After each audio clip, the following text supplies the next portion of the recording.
السلام علیکم و رحمت الله و برکاته.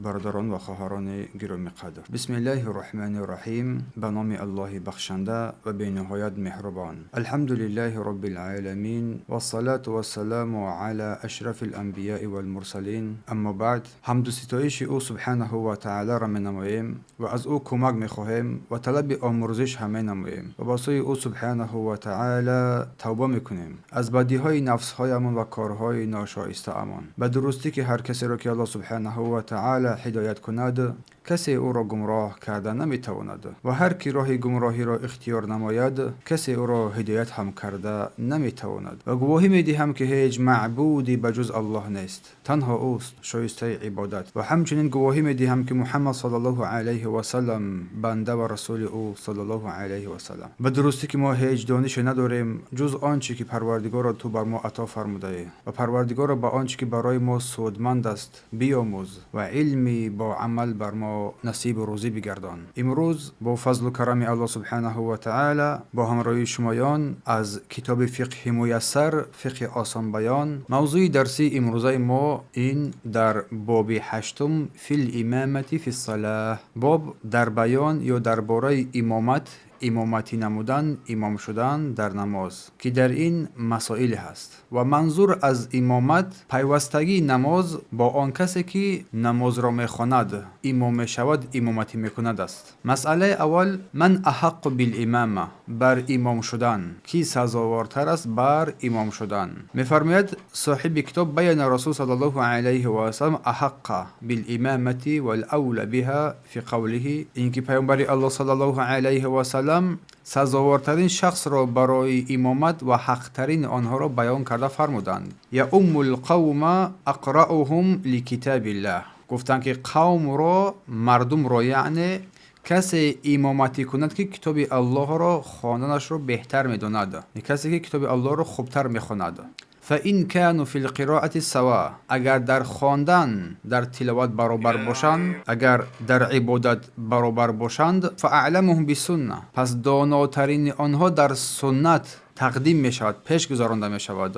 فإن كانوا في سنة سواء، اگر در سنت هم برابر باشند، پیشترین آنها کسی که هجرت کرده است امامتی را به عهده میگیرد. فإن كانوا في هجرة سواء، اگر در هجرت برابر باشند، پس گفتن که چیز؟ کسی که از آنها اسلام را پیش قبول کرده است. روایت مسلم، حدیث تحت رقم 673. پس در این حدیث شریف رسول الله صلی الله علیه و سلم مسئله امامت را باید کی احقیت در امامت شدن رو، در امام شدن رو دارد بیان کردن صلی الله علیه و سلم، که گفتن اول کسی که کتاب الله رو خوب میخواند، اگر در این برابر باشن، کسی که بر سنت پیامبر صلی الله علیه و سلم داناتر است، اگر در این برابر باشن، کسی که هجرتش تقدیمتر است، پیشتر هجرت کرده است، اگر در این برابر باشن، اسلام آنها نظر کرده میشد، اول اسلام آورده است، آن پیش گذرانده میشود. پس این ترتیبی که رسول صلی الله علیه و سلم گفتن ترتیب اولاتر است بر امامتی بودن. اول چی گفتم؟ آنکه خواندن قرآن را بهتر میدوند، یعنی آنکه قرآن را درست و با نیکو احکام تجوید را رعایت مینماید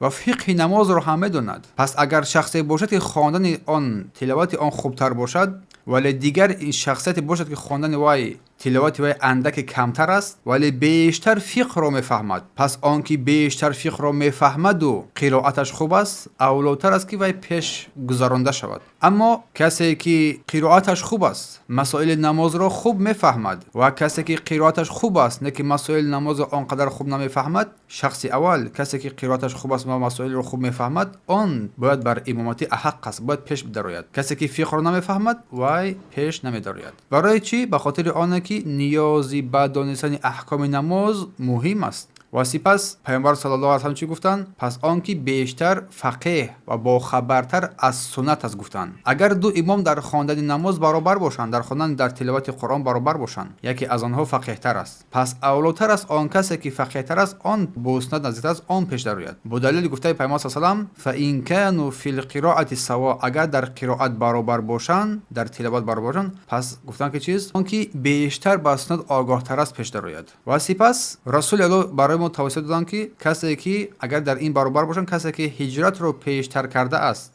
از سرزمین کفر بر سرزمین اسلام اگر در قرائت در سنت برابر شدن، کسی که هجرت رو پیشتر کرده است آن باید نماز رو بخواند، پیشتر آن باشد. اگر در همه این برابر باشند، کسی که اسلامش پیش است. این و مرحله اخیران همچنین رسول الله صلی الله علیه و آله در حدیث فرمودند که سپس کس اگر در همه این قسمت برابر باشند، دو نفر یا یک چند نفر، سپس کسی که سینش کلانتر است، سین سالش کلانتر است، آن باید پیش بدرید. با دلیل گفته پیامبر صلی الله علیه و سلم فرمودند که فإن كانوا فی الهجرة سواء، اگر در هجرت برابر باشند، کسی پیش درید که سینش کلانتر باشد، کسی پیش درید که اسلامش پیشتر باشد، کسی پیش درید که سین سالش کلانتر باشد. در دیگر حدیث فرمودند که یا امکم اکبرکم گفتند و باید که امامتی شما را کلان سالترین شما به دوش بگیرد، اگر در شرط های پیشتری که رسول الله بیان کردند در آنها برابر باشند. اگر در همه چیزهای پیش گذشته از سنت پیامبر صلی الله علیه و سلم برابر باشند، در بین در اینجا قرعه پرتایی میکنند، قرعه پرتایی کرده، سپس کسی از آنها اگر که موافق گشت، همان پیش در آمده نماز مردم رو میگذارد. اما در اینجا مسئله دیگری هست. در خانه جمع شدند، صاحب خانه سزاوارتر است که امامتی را به دوش بگیرد. صاحب خانه سزاوارتر است که امامتی را به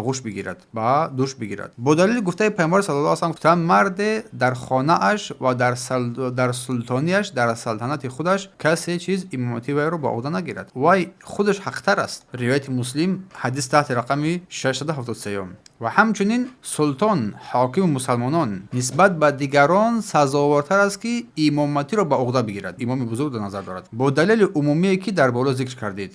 و همچنین امامی که مقرر قرار داده شده است از برای ادای نمازها در مسجد، وی اولوتر است از دیگر کسانی که چیز نماز مردم را بگذارد، بجز سلطان. اگر سلطان آمد، سلطان پیش می‌دارد. اما کسی از او بهتر یا که حتی اگر دیگری از او بهتر بخواند و آگاه تر باشد، نه، بلکه امام پیش در آمده نماز مردم را میگذارد، سلطان. یعنی به دلیل عموم احادیث رسول صلی الله علیه و سلم که پیامبر گفتند که مرد در خانه اش و در سلطانش حق تر دارد، حقش بالاتر است که امامتی را به عهده بگیرد، مگر اینکه اگر خودش این را بر کسی دیگر سزاوار بداند و بر کسی دیگر بدهد. این مسئله اول.